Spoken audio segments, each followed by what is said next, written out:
दोस्तों स्वागत है आपका आज की बड़ी और महत्वपूर्ण खबरों में। जी हां दोस्तों, 20 सदस्यीय टीम का किया गया है गठन, जो कि बताएगी कर्फ्यू को कैसे है खोलना। इसी के साथ अमेरिकी राष्ट्रपति ट्रंप करना चाहते हैं चीन में जांच, वहीं चीन ने किया है पलटवार। साथ में ही ईरान ने दे दी है अमेरिका को चेतावनी। और इसी के साथ प्रवासी मजदूरों को घर भेजने के लिए राज्य सरकार ने किया बड़ा फैसला। साथ में ही राज्य में लागू हुई प्रधानमंत्री अन्न योजना, लाखों लोगों को मिलेगा इसका लाभ। और साथ में ही फंसे हुए लोगों के लिए चलाई जाएगी स्पेशल ट्रेन। खबरों में और भी महत्वपूर्ण जानकारियां, कोई भी सूचना आपसे छूट न जाए, इसलिए वीडियो को अंत तक जरूर देखें। दोस्तों हमारे चैनल पर आपको बिल्कुल ट्रू और ऑथेंटिक जानकारी मिलती है, इसलिए चैनल को सब्सक्राइब जरूर कर लीजिएगा। नीचे आपको रेड कलर का, लाल रंग का एक बटन दिख रहा है, आप उसको दबाकर सफेद बना दीजिएगा। और अगर आपने पहले उसको सफेद बना दिया है तो उसको ऐसे ही रहने दीजिएगा। और साथ में ही दोस्तों फटाफट कर दीजिएगा वीडियो को लाइक। तो जान लेते हैं सबसे पहले अभी तक की, जब मैं वीडियो शूट कर रहा हूं आप लोगों के लिए, कोरोना की क्या है स्थिति। तो यहाँ पर अगर भारत की बात करते हैं तो यहाँ पर 21,700 लोगों में कोरोना वायरस की पुष्टि हो गई है, जबकि 4,325 लोग सही होकर घर चले गए हैं। जबकि दुखद खबर ये निकल कर आ रही है कि 686 लोगों की मौत हो गई है। साथ में अगर पूरी दुनिया की बात करते हैं तो यहाँ पर 26,65,122 लोगों में कोरोना की पुष्टि हुई है, जिसमें अच्छी खबर ये आ रही है कि 7,27,170 लोग जो है ना सही होकर घर चले गए हैं। लेकिन दुखद खबर ये है कि 1,85,494 लोगों की इस वायरस की वजह से मौत भी हो गई है। दोस्तों यहाँ पर सबसे पहली खबर निकल कर आ रही है पंजाब से कि पंजाब में कर्फ्यू को खोलने के लिए सरकार का क्या है नया प्लान। तो यहाँ पर पंजाब में कर्फ्यू को 3 मई के बाद हटाने को लेकर सरकार ने अपना मंथन करना शुरू कर दिया है। कर्फ्यू को कैसे और कब हटाया जाएगा, इसको लेकर सरकार द्वारा 20 सदस्यीय कमेटी की एक टीम बनाई गई है, जिसकी रिपोर्ट आने के बाद कर्फ्यू को हटाने के बारे में सरकार विचार करने के साथ अगली रणनीति बनाएगी। असल में सरकार इस बात को लेकर भी चिंतित है कि कर्फ्यू को हटाने के बाद सूबे में कोरोना वायरस का संक्रमण बढ़ ना जाए। इसी के लिए सरकार इस मामले को लेकर हर कदम फूंक कर रखना चाहती है। सूबे में कर्फ्यू की वजह से लोगों के काम धंधे बंद पड़े हैं। इसके अलावा सरकार को अपने राजस्व में भी बहुत बड़ा नुकसान उठाना पड़ रहा है। कमेटी की रिपोर्ट आने के बाद सरकार फैसला लेगी कि कर्फ्यू को आगे खोलना है, तो अगर खोलना है तो किन किन शर्तों के साथ खोलना है।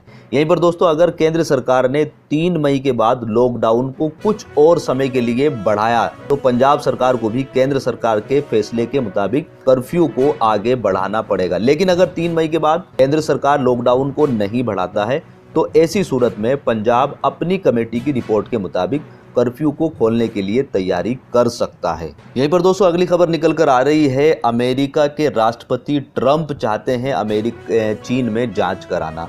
तो अमेरिका के राष्ट्रपति डोनाल्ड ट्रंप ने व्हाइट हाउस में एक प्रेस कॉन्फ्रेंस में कहा था कि वे कोरोना वायरस की जांच के लिए एक्सपर्ट की एक टीम चीन भेजना चाहते हैं। एक दिन पहले उन्होंने कहा था कि अगर चीन ने जानबूझकर मामले को छिपाने की कोशिश की तो उस पर बड़ी कार्रवाई की जाएगी। कोरोना वायरस को प्लेग की तरह बताते हुए ट्रंप ने कहा है कि वह चीन से बहुत नाखुश है। उन्होंने कहा कि हमने उनसे काफी समय पहले बात की थी, हम वहां जाना चाहते हैं, हम देखना चाहते हैं कि क्या हो रहा है एक्चुअल में वहां पर। मैं उनके साथ कारोबारी समझौते से बेहद खुश हूँ, फिर भी हमें इस प्लेग के बारे में पता चला और तब से मैं उनसे नाखुश हूँ। अमेरिका ने इस बात की जांच शुरू की है कि क्या चीन के वुहान इंस्टीट्यूट ऑफ वायरोलॉजी से यह कोविड-19 निकला है। साथ में ही दोस्तों वुहान जाकर कोरोना वायरस की जांच करने की ट्रंप की मांग पर चीन ने भी टिप्पणी की। चीन के विदेश मंत्रालय के प्रवक्ता गेंग शुआंग ने कहा है कि यह वायरस पूरी मानव जाति का दुश्मन है, चीन इसका दोषी नहीं है, केवल चीन इसका दोषी नहीं है। चीन ने वायरस की रोकथाम के लिए जिम्मेदार भरा रवैया अपनाया है। इसी के साथ दोस्तों अगली खबर निकल कर आ रही है ईरान से। आपको पता ही है कि ईरान और अमेरिका में लगातार तानातनी चलती रहती है, तनातनी, और इस बार भी ये तनातनी ने अलग ही रुख ले लिया है। जी हाँ दोस्तों, यहाँ पर अमेरिका और ईरान के बीच खाड़ी में चल रही तनातनी के बीच ईरानी रिवॉल्यूशनरी गार्ड की ओर से भी चेतावनी भरा बयान आया है। रिवॉल्यूशनरी गार्ड्स के प्रमुख हुसैन सलामी ने कहा है कि अमेरिकी युद्धपोतों ने खाड़ी में सुरक्षा प्रतिबंधों का उल्लंघन किया तो उन्हें नष्ट कर दिया जाएगा। सलामी का यह बयान अमेरिकी राष्ट्रपति ट्रंप के उस बयान के बाद आया जिसमें उन्होंने कहा था कि नज़दीकी जाकर परेशान करने वाले ईरानी युद्ध नौकाओं पर गोलीबारी कर उन्हें डुबो दिया जाएगा। हुसैन ने कहा कि उन्होंने गार्डर्स को आदेश दिया है कि अमेरिका के आतंकी बल फारस की खाड़ी में यदि ईरान के सैन्य या असैन्य जहाज़ों की सुरक्षा के लिए खतरा पैदा करें तो उन्हें बर्बाद कर दिया जाए। खाड़ी की सुरक्षा ईरान की प्राथमिकता में शामिल है। हम अपनी राष्ट्रीय सुरक्षा पर किसी तरह की आंच नहीं आने देंगे। तो यहाँ पर बड़ी तनातनी जो है अमेरिका और ईरान के बीच देखने को मिल रही है।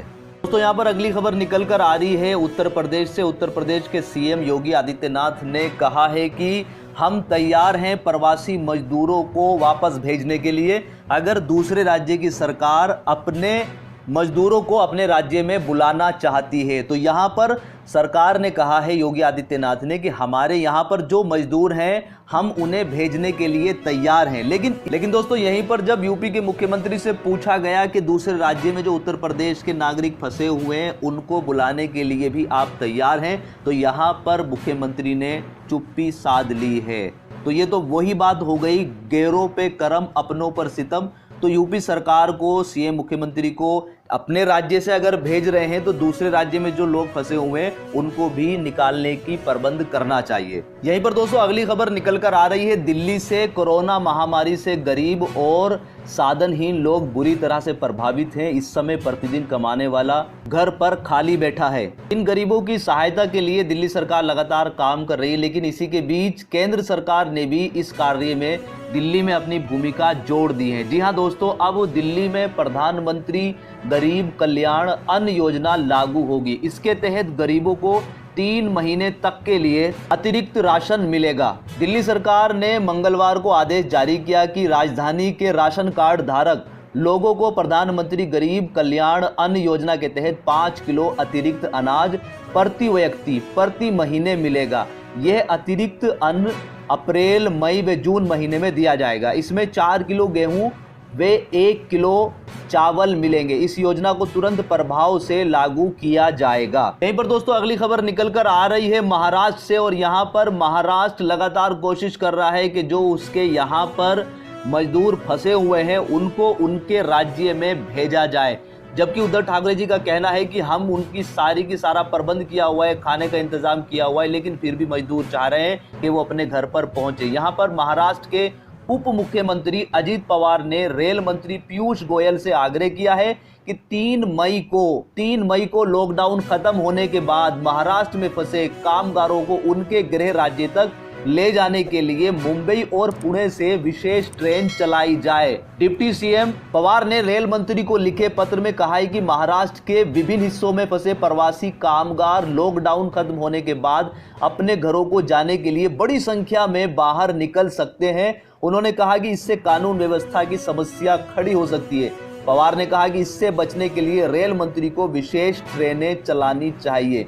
यहीं पर दोस्तों उद्धव ठाकरे जी ने भी पहले कहा है कि मुख्यमंत्री उद्धव ठाकरे ने केंद्र सरकार से प्रवासी मजदूरों के लिए गाइडलाइन जारी करने की मांग की थी। दरअसल महाराष्ट्र में लॉकडाउन में फंसे दिहाड़ी मजदूरों के पास कमाई का कोई स्थायी स्रोत न होने की वजह से वे कई बार सड़कों पर प्रदर्शन के लिए आ चुके हैं। यहीं पर दोस्तों अगली खबर निकल कर आ रही है छत्तीसगढ़ से। जी हां दोस्तों, छत्तीसगढ़ के प्राइवेट स्कूलों को अब छात्रों के पेरेंट्स से फीस ना लेने का सर्टिफिकेट राज्य सरकार को देना होगा। इसको लेकर दिशा निर्देश जारी कर दिए गए हैं। कोरोना संक्रमण के कारण लगे लॉकडाउन के दौरान सरकार पहले ही फीस लेने पर रोक लगा चुकी है। इसके बावजूद इसके स्कूल लगातार पेरेंट्स को फीस जमा करने के लिए मैसेज भेज रहे हैं। इसको लेकर मुख्यमंत्री भूपेश बघेल ने पहले ही चेतावनी दी थी।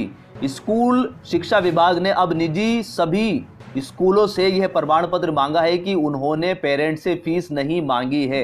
यहीं पर सरकार ने यह भी कहा है कि अगर कोई भी स्कूल इस तरह की हरकत करता हुआ पाया गया, वो किसी भी पेरेंट्स पर दबाव बनाता हुआ पाया गया, तो उस पर कानूनी कार्रवाई की जाएगी।